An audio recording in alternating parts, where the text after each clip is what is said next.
So this is very one important problem, and so many times it is asked for competitive exams. So prove that uniform amplitude array antenna side lobe ratio is independent of configurations.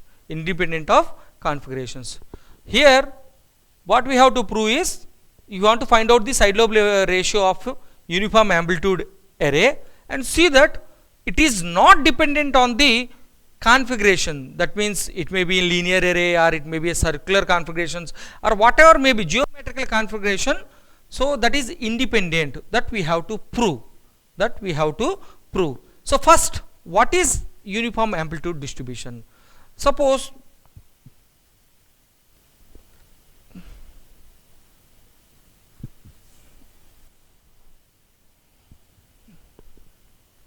this is minus L by 2 to L by 2. So this we are taken as a continuous line source,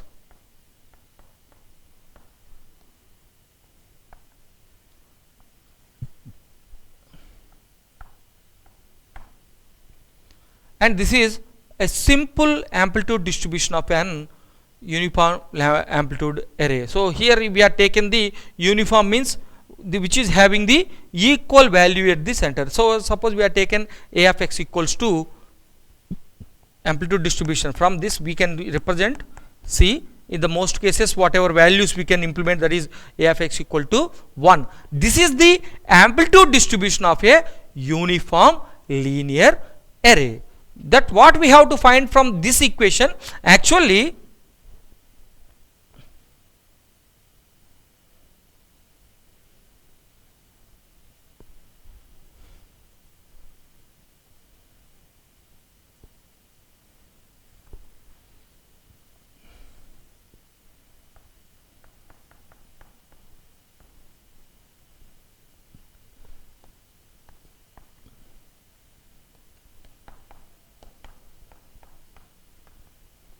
so this is the radiation pattern of a uniform amplitude array. So where E of u is the radiation intensity in the direction, and this is the main lobe,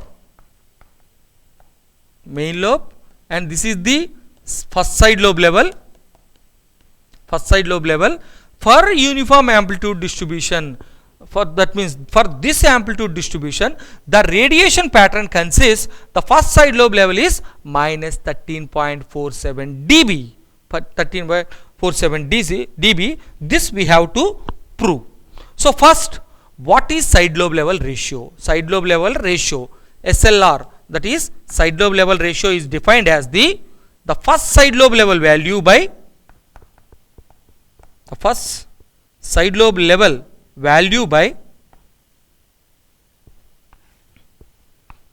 main beam value. So for an uniform amplitude distribution, always the magnitude of main beam is always capital N, which represents a number of elements. So magnitude of the main beam is equals to always N. Then we have to find out what is the magnitude of the first side lobe level of uniformly amplitude array. This we have to find out. So this is the actually amplitude pattern, and this is the radiation pattern for this amplitude pattern, and this is the first side lobe level, and this is the formula for your side lobe level ratio, that is first side lobe level value by main beam value. But we know the radiation pattern of n element array E is equals to sin n psi by 2 by sin psi by 2. So this is the normalized expression of a radiation field of n element uniform array, that is modulation of n element uniform amplitude array, that is having the that means radiation pattern is equals to E is equals to field strength is equals to sin n psi by 2 by sin psi by 2. So to find out the secondary maxima, secondary maxima or side lobe level level. So your formula is n psi by 2 is equals to plus or minus 2m plus 1 into pi by 2, where m is equals to 1, 2, 3, like that we have to substitute. So actually the previous all the cases we are starting from m is equal to 0, 1, 2, like 3. But what will happen if you substitute m is equal to 0? This becomes pi by 2. So which pi by 2 means? It is the direction of the main beam. So in this diagram it is the direction of the main beam. So that's why your side lobe level is always next to the main beam. So that's why we are starting from m is equals to 1, 2, 3. So to find out the first side lobe level, so you substitute m is equals to 1 to find out the first side lobe level. Your m is equals to 1. If you substitute here, what will happen? Sin n psi by 2 is equals to plus or minus m is equal to 1 means, here m is equal to 1 means 2 into 1, 2 plus 1, that is 3 pi by 2. Your n psi by 2 is equals to 3 pi psi by 2. Substitute this value in this expression, then what will happen? Your E is equals to, so modulus of sin n psi by 2 is equals to 3 pi by 2 by sin, this will what will happen? This is only psi by 2. So that's why it is 3 pi by 2n, 3 pi by 2n, 3 pi by 2n. So we know that sin 3 pi by 2 is equals to 1, because sin 90 or sin 270 or like that, all the values are you are having 1 only. So 1 by sin 3 pi by 2n. So this is the expression. But your n value for large values of n, for large values of n,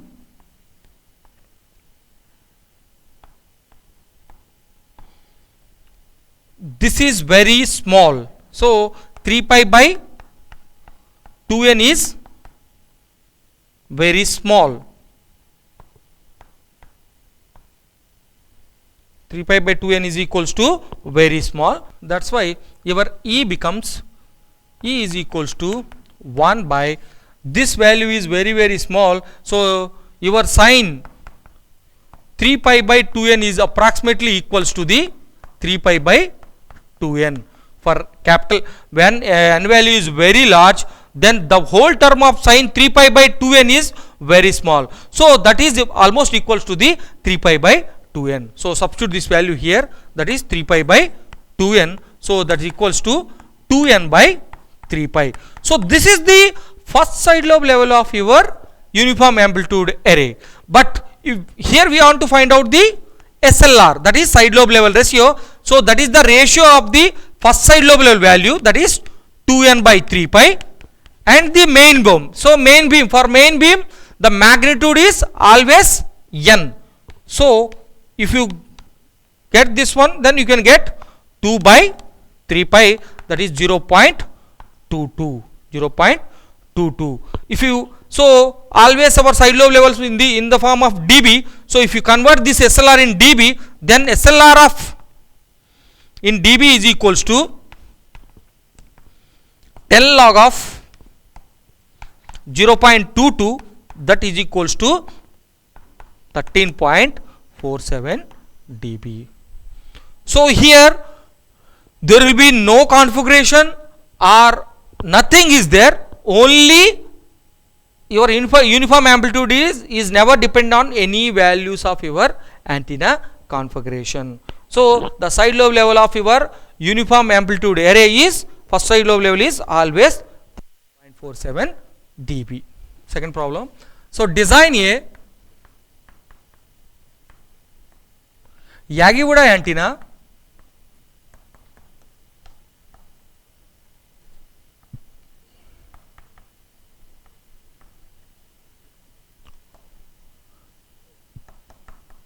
with 5 elements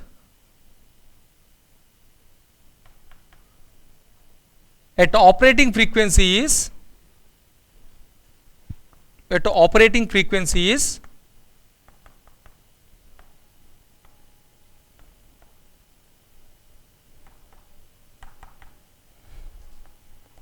200 megahertz. 200 megahertz.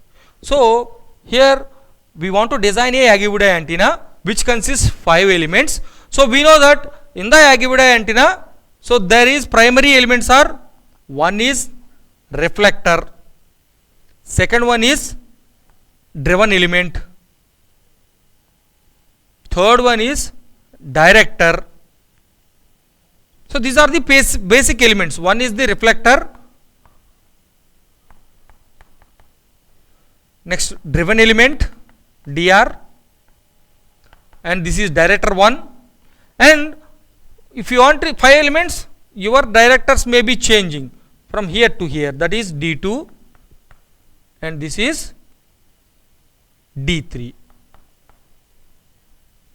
So now we want to find out, if you want to design a 5 element array, so what is the length of the each element we have to know, and what is the spacing between the each element we have to know. So this we have to calculate from this formulas. So first, what are the given data? F is equals to given as 200 megahertz.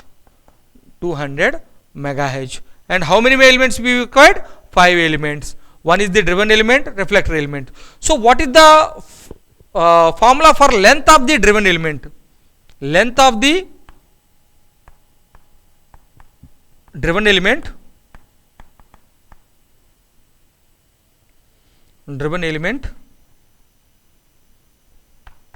that is dr, so that is 143 by f in megahertz, that is 143 by 200 megahertz. So megahertz means 143 by its value is always 0.715 meter. So this is the length of the driven element. And next we want to find out the length of the reflector element. Reflector element length. Reflector element length.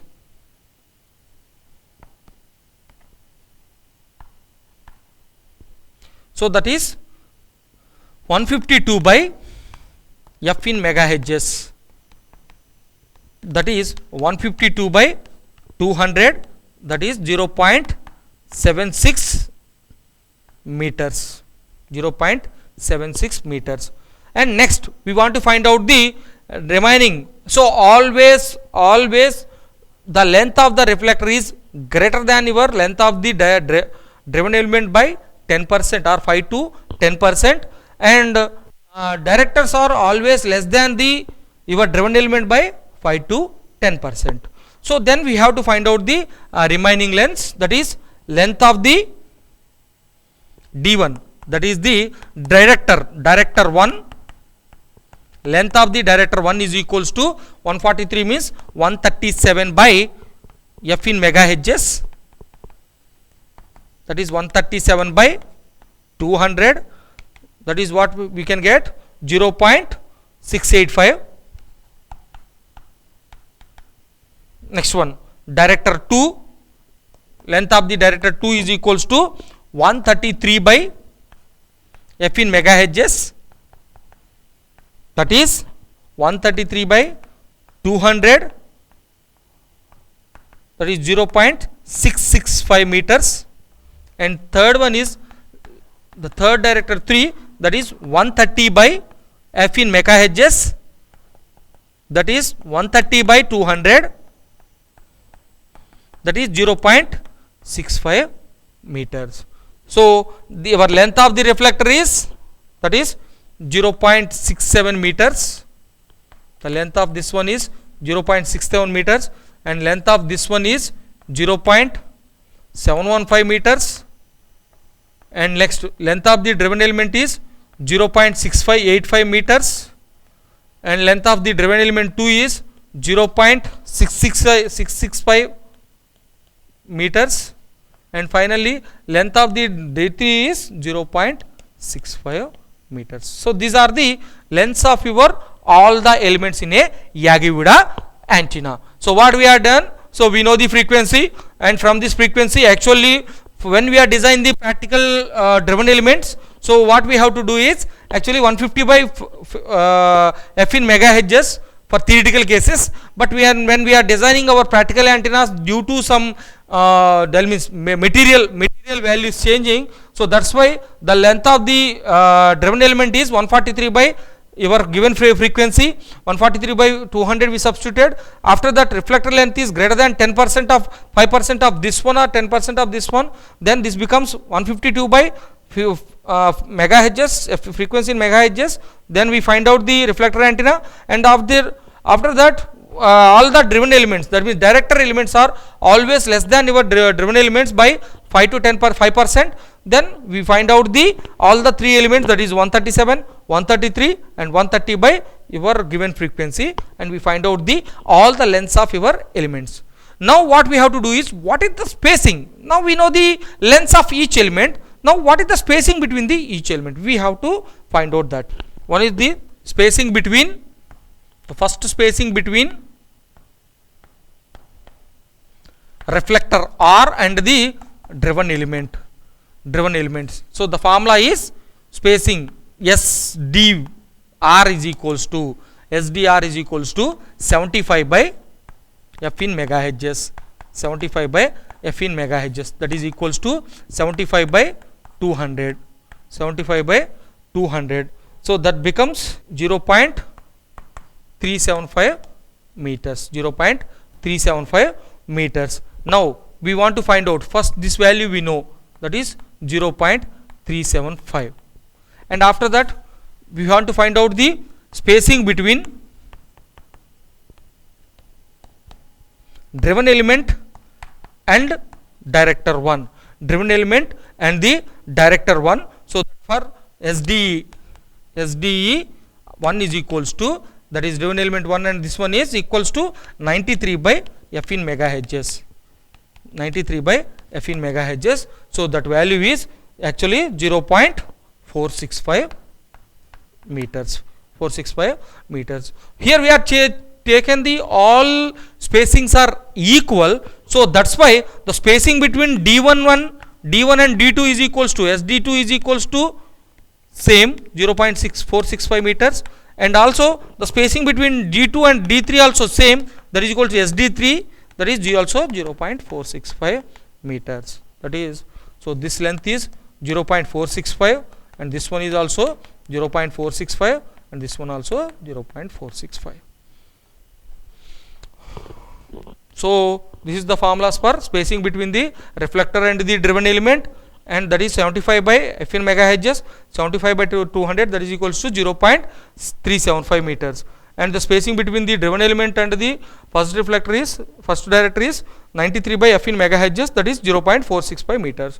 We are taken all the director and director spacings are equal, so that's why the spacing between D1 and D2 is 0.465 meters and D2 and D3 is also 0.465 meters. Thank you. So another synthesis method is Fourier transform method. Fourier transform method. So to find out the continuous array means if your antenna is or your wire is continuous, that is it is length is from minus L to L by 2, or if the length of the wire is minus infinity to infinity, then we can say that that wire is called continuous wire.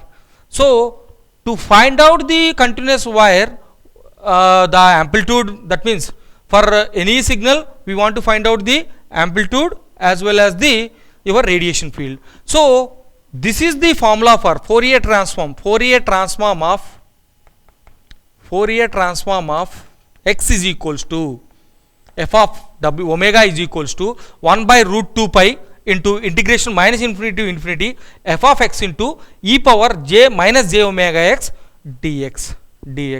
So if we want to find out the f of x, that is, suppose we can say that this is the amplitude function, this is the radiation pattern or the radiation field is equals to your amplitude into your phase term, that you can find out your total radiation. But if you want to find out your f of x, that is f of x, that is amplitude distribution, then what we have to do is we have to see that inverse Fourier transform. Inverse Fourier transform. So the f of x is equals to 1 by root 2 pi into integration of minus infinity to infinity f of omega into e power j omega x into d omega. By using this is the both are the transform pair between the Fourier transform and the inverse Fourier transforms. So we can, by using this method, we can find out the continuous line source as well as the discrete array also. Thank you.